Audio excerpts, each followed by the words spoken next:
Bismillahirrahmanirrahim. Assalamualaikum warahmatullahi wabarakatuh. Alhamdulillah adada khalqihi wa ridha nafsihi wa zinata arshihi wa midada kalimatihi. Asyhadu an la ilaha illallah wahdahu la syarika lah wa asyhadu anna Muhammadan abduhu wa rasuluhu la nabiyya ba'dah.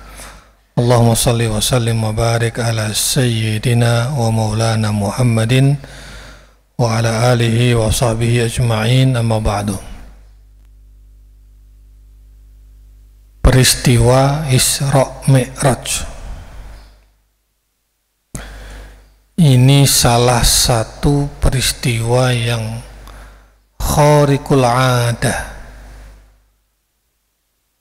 peristiwa yang terjadi pada manusia tetapi di luar kebiasaan kita.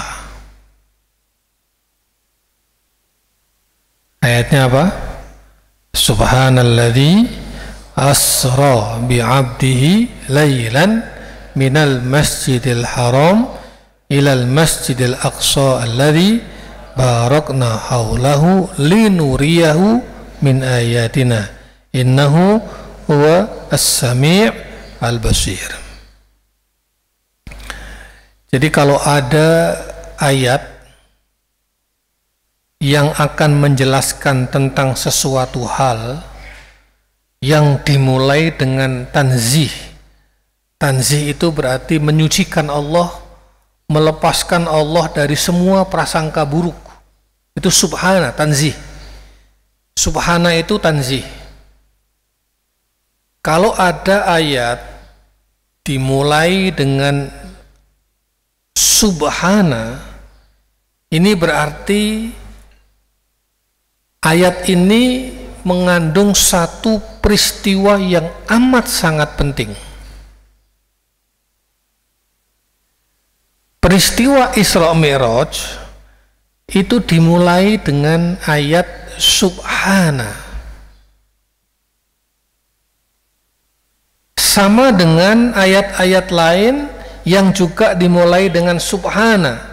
Contohnya apa? Wa qalu ittakhadallahu waladan subhana. Mereka orang-orang kafir menuduh atau menganggap Allah itu punya anak. Maha suci Allah. Artinya berarti Allah itu enggak seperti yang kamu tuduhkan. Tanzih. Ya. Apa lagi? Ada lagi? Subhanahu wa ta'ala amma yusyrikun. Maha suci Allah dari apa-apa yang kamu syirikkan. Allah enggak boleh ditandingi, Allah tidak boleh disamai, Allah tidak boleh disejajarkan dengan apapun, itu syirik. Maka untuk melepaskan dari kesyirikan bahwa Allah itu bersih, Allah tidak seperti yang kamu tuduhkan, Allah tidak seperti yang kamu sangkakan itu, makanya subhanahu wa ta'ala amma yusyrikun. Apalagi? Ayat lagi. Termasuk qalu subhanaka la ilma lana illa ma 'allamtana. Maha suci Allah, kami ini enggak punya ilmu kecuali apa yang kau telah ajarkan kepada kami. Supaya kita ini tidak menganggap bahwa kalau kita itu alim itu karena kita belajar. Tidak. Kalau kita ini mengetahui atau punya ilmu pengetahuan itu karena kita. Enggak. Kalau kita ini punya ilmu itu karena Allah memberi kita ilmu. Duh, tapi kan saya belajar. Iya. Kamu belajar, kamu diberi kesempatan oleh Allah belajar. Coba Allah nggak kasih kamu kesempatan belajar, bisa? Coba Allah nggak kasih kamu mendengar, coba Allah nggak kasih kamu melihat, coba Allah nggak kasih kamu merasa, coba Allah nggak kasih kamu pikiran, coba Allah nggak kasih kamu hidup, bisa belajar? punya ilmu, orang alim, karena dia proses belajar, sesungguhnya kealimannya bukan karena belajar. Belajar itu hanya metode. Tapi dia menjadi alim karena proses belajar, karena Allah beri kesempatan dia menjalani proses belajar itu. Itulah kenapa kita harus tawadhu. Qalu subhanaka la ilma lana illa ma 'allamtana innaka antal alimul hakim.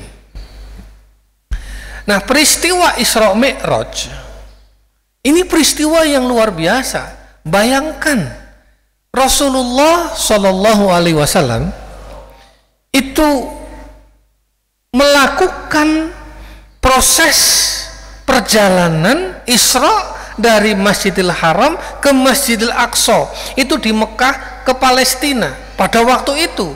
Lalu dari Masjidil Aqsa ke Sidratul Muntaha, menembus langit yang ketujuh dalam waktu 1 malam, sudah balik lagi ke Masjidil Haram lagi. Itu tidak mungkin, tidak mungkin. Ini mesti khariqul adah. Oleh karenanya Allah mengatakan subhana. Awas ya, jangan kau anggap wah itu dongeng, wah itu fiksi, wah itu khayalan, wah itu enggak terjadi Isra Mi'raj itu.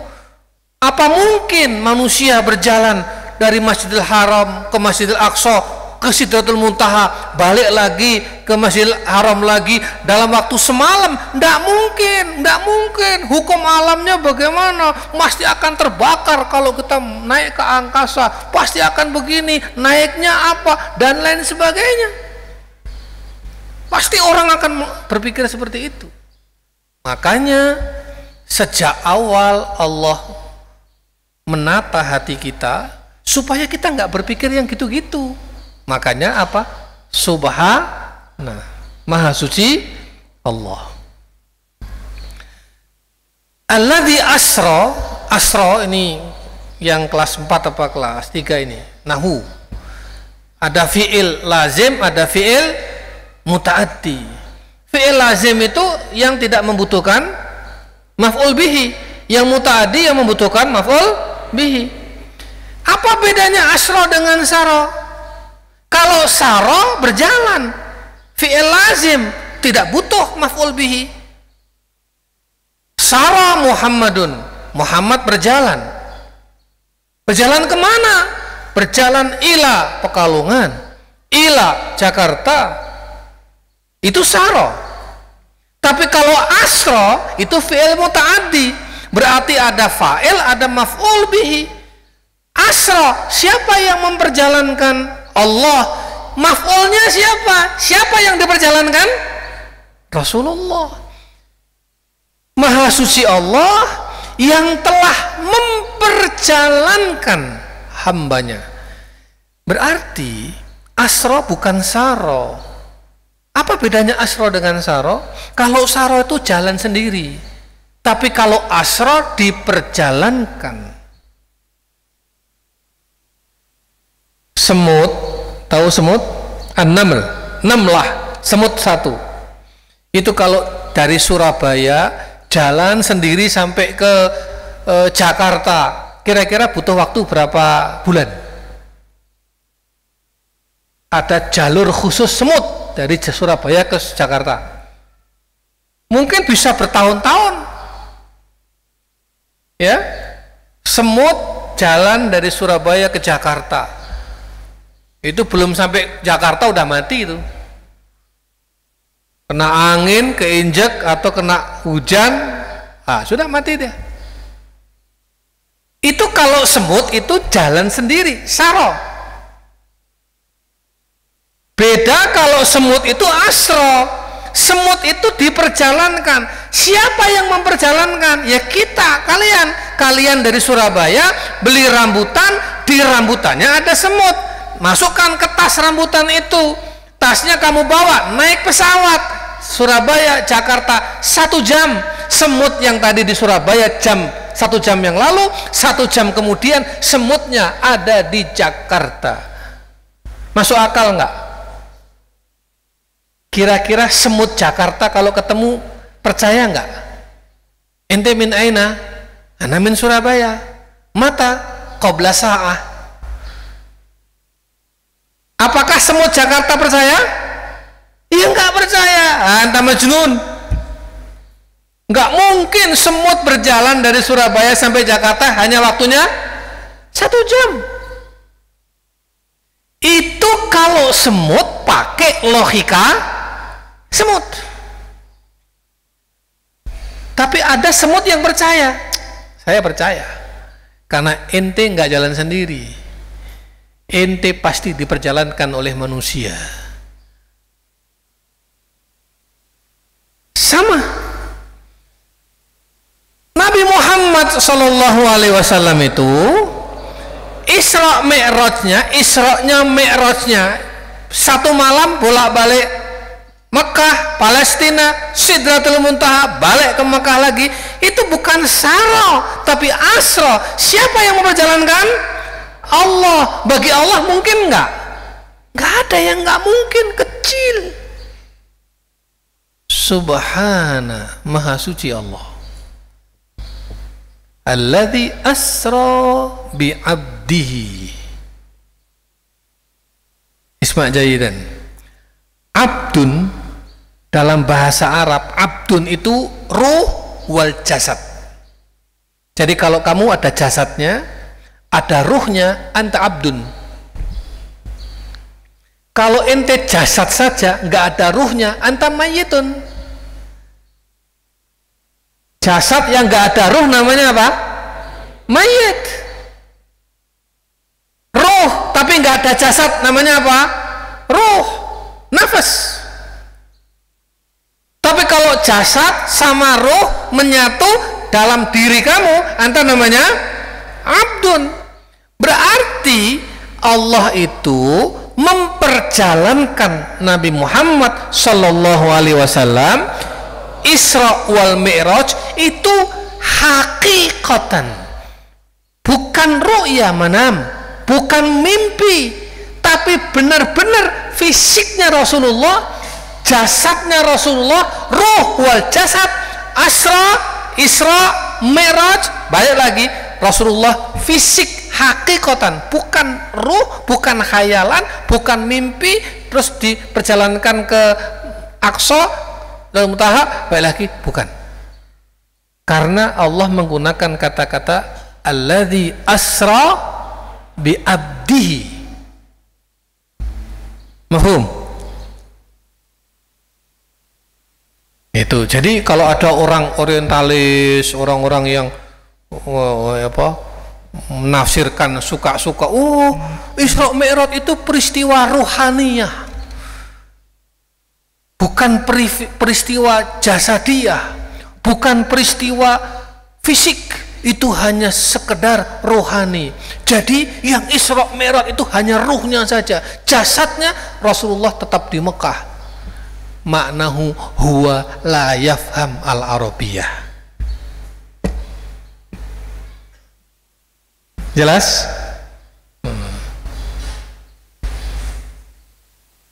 Tuh satu. Yang kedua,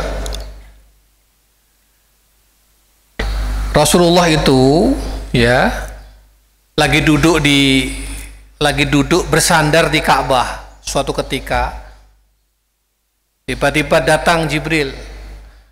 Hadisnya bainana ana fil Masjidil Haram fil Hajar, duduk di Hijr Ismail di situ, indal bait di Ka'bah, bainan naim wal yaqdhah, saya antara sadar nggak sadar, pokoknya waktu itu agak ngeliyap gitu kata Rasulullah.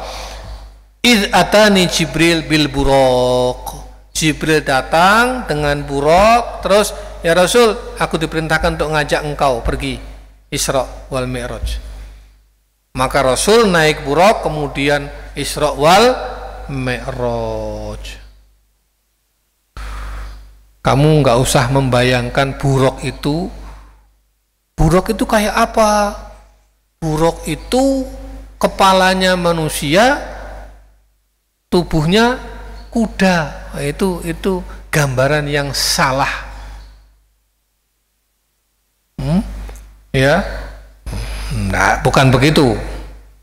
Ya, buruk itu adalah binatang, ya, ia menyerupai kuda yang dibawa oleh Rasulullah, oleh Jibril untuk membawa Rasulullah terbang.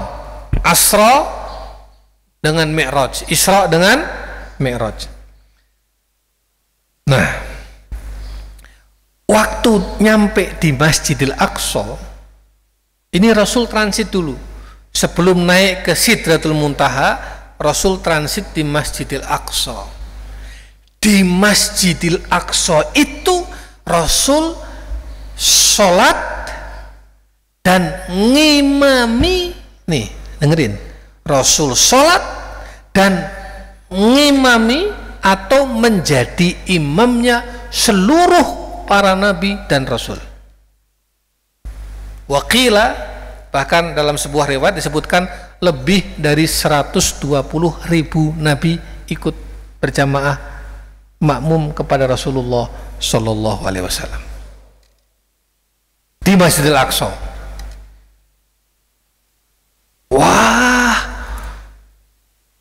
saya nggak percaya kalau Rasul itu, lah kan Nabi Ibrahim sudah wafat, kan Nabi Isa, Nabi Musa sudah wafat, apalagi Nabi Adam sudah wafat. Ini nabi-nabi dari zaman dulu kan banyak sekali. Ada yang diceritakan namanya 25 itu Nabi dan Rasul, ada yang nggak diceritakan namanya, banyak lagi. Tapi semuanya sholat di belakang Nabi. Kalau kamu nggak percaya dengan kisah ini,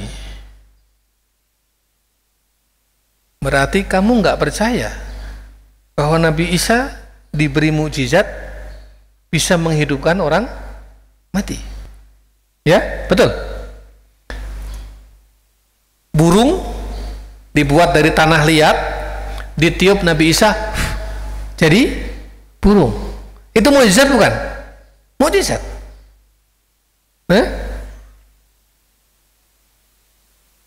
Bulan, Rasul ditantang oleh kaumnya, coba, katanya kamu Nabi dan Rasul, itu bisa nggak bulan dibelah? Lalu Rasul diginikan, kaumnya ngelihat semua bulan terbelah. Kemudian di suatu padang pasir, Rasul dengan para sahabat haus, kekurangan air, semuanya sibuk, nggak ada mata air. Rasul, kita haus, kekurangan air gimana? Kemudian dari jari-jari beliau muncullah air.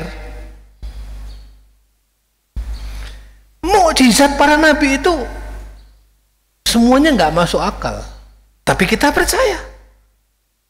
Ya, lawang Nabi Isa aja diberi mukjizat menghidupkan orang mati, apalagi Allah sekedar menghidupkan kembali ruhnya para nabi dan rasul untuk sholat di belakang Nabi Muhammad. Ya mudah bagi Allah.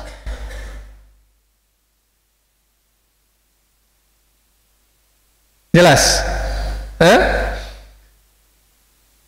Wong Isra Mi'raj yang nembus ke Sidratul Muntaha saja kalian percaya, masa ngimami para nabi dan rasul nggak percaya? Gimana logikanya?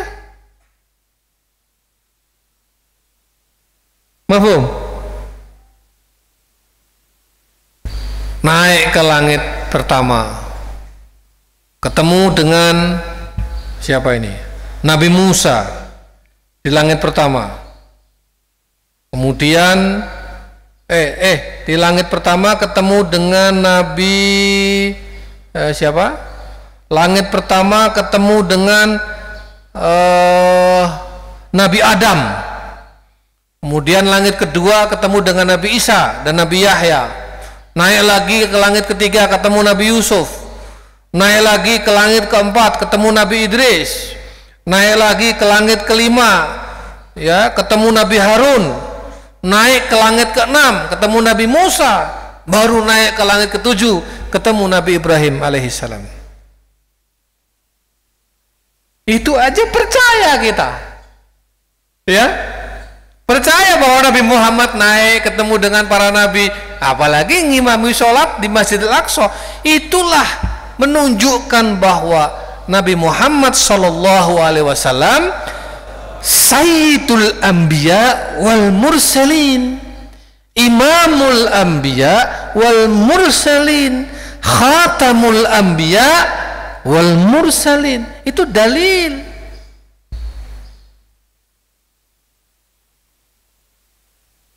Naik ke langit Sidratul Muntaha, sampai di langit ketujuh Jibril mengatakan, ya Rasul, aku hanya bisa sampai sini,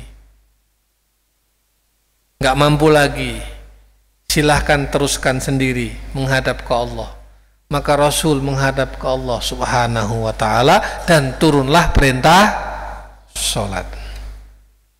Saya kasih tahu, semua nabi itu punya mukjizat yang khusus. Ya, contoh, Nabi Musa, wa kallamallahu Musa taklima. Nabi Musa itu punya keistimewaan karena satu-satunya nabi yang langsung diajak bicara oleh Allah. Ya, Nabi Ibrahim punya keistimewaan. Nabi Isa bisa menghidupkan orang mati kembali. Nah, semua keistimewaan para nabi dan rasul itu oleh Rasulullah ada semua. Allah kumpulkan semua keistimewaan para nabi dan rasul itu di dalam diri Rasulullah Shallallahu Alaihi Wasallam. Tadi naik ke Sidratul Muntaha, dan Rasul langsung diberi nikmat seperti nikmatnya Nabi Musa, wa kallamallahu Musa taklima. Di situ langsung terjadi dialog antara Rasulullah dengan Allah Subhanahu wa ta'ala. Nah, singkat cerita, Isra Mi'raj itu produknya adalah perintah sholat 5 waktu. Maka ini kita ini kalau sholat berarti kita ini menjalankan produknya Isra Mi'raj. Itulah mengapa orang yang sholat itu banyak dalam hadis itu seolah-olah dia Mi'raj. Sholat subuh, orang yang sholat subuh berjamaah di masjid disaksikan oleh malaikat. Malaikat lapor kepada Allah. Kita ini ketika sholat kemudian berdoa kepada Allah, itu kita itu langsung seperti seolah-olah langsung berdialog dengan Allah. Sama ketika Rasul nembus ke Sidratul Muntaha, dialog dengan Allah, kemudian diberi oleh Allah perintah sholat. Kita kan nggak mungkin ke Sidratul Muntaha. Gimana cara kita naik kepada Allah? Gimana cara kita menemui Allah? Gimana cara kita berdialog kepada Allah? Sholat. Coba kamu sholat, Allahu Akbar, itu kan dialog. Ya, habis gitu Bismillahirrahmanirrahim, Alhamdulillahirabbil alamin, itu dialog. Yang dibaca adalah firman Allah. Terus subhana rabbiyal azim wa bihamdi, subhana rabbiyal ala bihamdi, rabbighfirli warhamni wajburni warfa'ni, ya kan? Itu apa? Dialog semua isinya.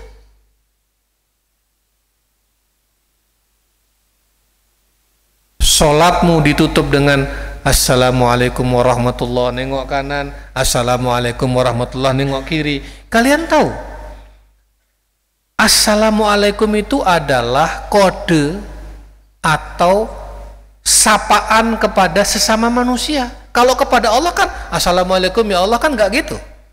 Kalau kepada Allah itu gimana menyapanya? Allahu Akbar, Subhanallah, La ilaha illallah, Hasbunallah, apalagi? Semua zikir-zikir itu adalah sapaan kepada Allah. Kalau sapaan kepada manusia, Assalamualaikum. Sholatmu ditutup dengan nyapa manusia.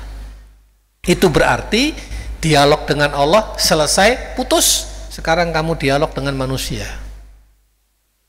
Makanya ketika sholat gak boleh ngomong sama orang. Untuk menandai kamu boleh ngomong sama orang, sholatmu sudah selesai, assalamualaikum warahmatullahi, nengok kanan, assalamualaikum warahmatullahi, nengok kiri. Berarti selesai dengan Allah, ya sudah selesai menghadap Allah, selesai dialog dengan Allah, sekarang dialog dengan manusia. Muamalah. Berarti kalau kita sholat 5 waktu sehari itu ditambah sholat-sholat yang lain, itu sesungguhnya hakikatnya sama seperti kita sedang bermi'raj kepada Allah Subhanahu wa ta'ala. Apa ayatnya? Ayatnya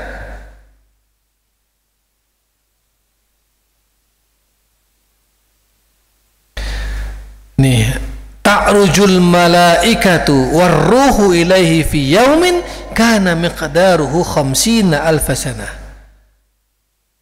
Malaikat itu bolak-balik itu.